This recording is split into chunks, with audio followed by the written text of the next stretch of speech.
The store closed at midnight, but Raoul, the shift supervisor, had to stay an extra hour for inventory checks. Asterisk, he didn't mind. The empty Walmart was peaceful, quiet. Asterisk, but that night, something was wrong. Asterisk, as he walked through the aisles, turning off lights, he noticed something that shouldn't be there. There was an extra aisle. He rubbed his eyes. That couldn't be. He knew the store had 12 aisles, but now there was a 13th. Asterisk, Rawls' stomach tightened. He looked around. No one else was there. Slowly, he stepped forward. The aisle was narrower than the others. The shelves looked old, covered in dust. The products were wrong. Asterisk, cans without labels. Cereal boxes with distorted faces instead of mascots. Glass jars filled with a dark, bubbling liquid. Asterisk, but the worst part were the dolls. Asterisk, a row of handmade rag dolls sat on the bottom shelf, their button eyes staring. Each had a name stitched into its forehead. Rawls' breath caught in his throat. The names belonged to his co-workers. Asterisk, and the last doll in the far corner had his name. Asterisk, his hands trembled as he reached for it. But before he could touch it, asterisk, a whisper, soft, faint, coming from the doll with his name. Asterisk, the lights flickered. He looked up. The dolls were gone. Raoul turned to run, but the aisle was longer now. The exit had vanished. Asterisk, the buzzing of the fluorescent lights grew louder. Shadows twisted along the shelves. Asterisk, and then he saw it. Asterisk, a figure at the end. Merv of the aisle. It was him, but pale, lifeless, and with his mouth sewn shut. Asterisk, Raoul tried to scream, but the shadows swallowed him. Asterisk, the next morning, the other employees arrived to open the store. Raoul was gone, and aisle 13 no longer existed.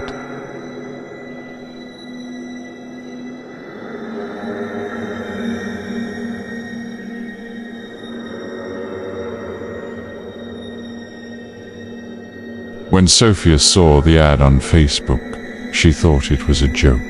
Asterisk, midnight sale. Everything for $1. One night only at Walmart. Curious, she decided to go. The store was nearly empty. Just a few customers wandering the aisles, their faces pale and expressionless. She grabbed a shopping cart and started walking. The ad was true. TVs, laptops, perfumes, everything $1. Her heart pounded with excitement as she filled her cart. Asterisk, but then she noticed something. Asterisk, every time she took an item, another one appeared in its place. The shelves restocked themselves. She glanced at the employees, expecting them to react, but they just stared at her. Asterisk, when she reached the self-checkout, she felt dizzy. There were no cashiers, just a machine with a black screen. Asterisk, she placed her items on the conveyor belt. The machine beeped. A message appeared. Payment accepted. Charging 10 years of your life. Sophia's breath caught. Her reflection in the screen wasn't the same. She looked older, wrinkled, her hair turning gray. Asterisk, her hands shook. She backed away. Asterisk, her joints ached. Her body felt weak. She turned and saw the other customers, their sunken eyes, their frail hands gripping their carts. They had all bought something here. Sophia tried to scream, but her voice was already gone. The next morning, employees found the store empty. No sign of Sophia, just a shopping cart filled with items. And next to it, an old woman's ID card. The picture, Sophia's face, but aged by decades.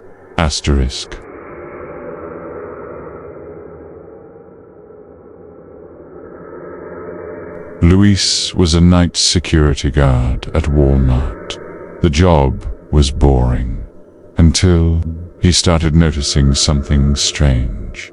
Every night at exactly 3:33 a.m., a mysterious customer appeared in the store. A tall, thin man, wearing an old-fashioned coat and hat. He never bought anything, just slowly wandered the aisles, always stopping in front of the meat section. At first, Luis ignored it, but one night, while checking the security cameras, he saw something terrifying. The man never entered, never left. He just appeared. That night, Luis decided to follow him. The man walked silently through the aisles, stopping at the meat section, and then, slowly, he lifted a hand and pointed at the glass. Luis hesitated. Then he looked at his reflection and saw himself, hanging inside the meat freezer, pale, dead. His own lifeless eyes stared back at him. Luis tried to scream, but he couldn't move. He turned, but the man was gone. The lights flickered, then darkness. The next morning, when the new guard checked the cameras, he saw a tall man in a coat wandering the aisles at 3:33 a.m., looking for his replacement.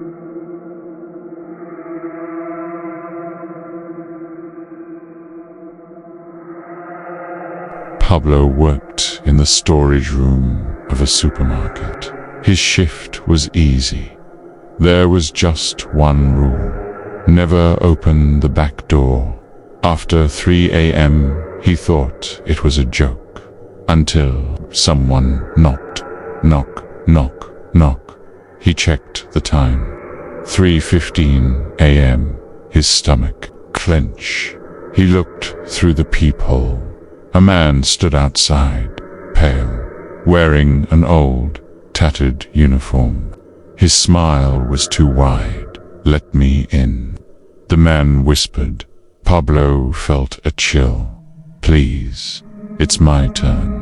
Pablo's chest tightened, turned. The man placed a hand on the door. His nails were black. "If you don't let me out, someone else will. Have to come in. Knock. Knock. Knock. The door shook. Suddenly silence. Pablo checked the cameras. The door was open, but outside there was no one, and in the employee records, his name had been replaced.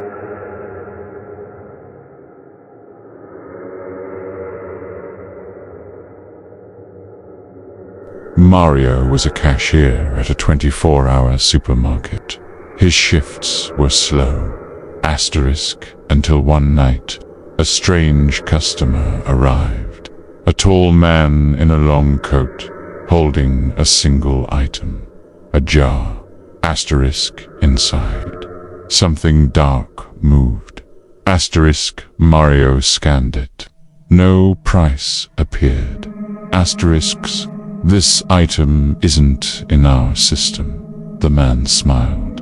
Well, I paid for it a long time ago. Mario looked at the jar. The liquid inside was moving. Call I need. is a final payment. The register drawer opened by itself. Inside, there was no money, only a photo of Mario. But in the picture, he was dead. The jar began to shake. Now, the product is you. The lights flickered, and Mario was gone. Asterisk. The next morning, the only thing left at the register was a new jar. Inside, 2 floating eyes. Asterisk.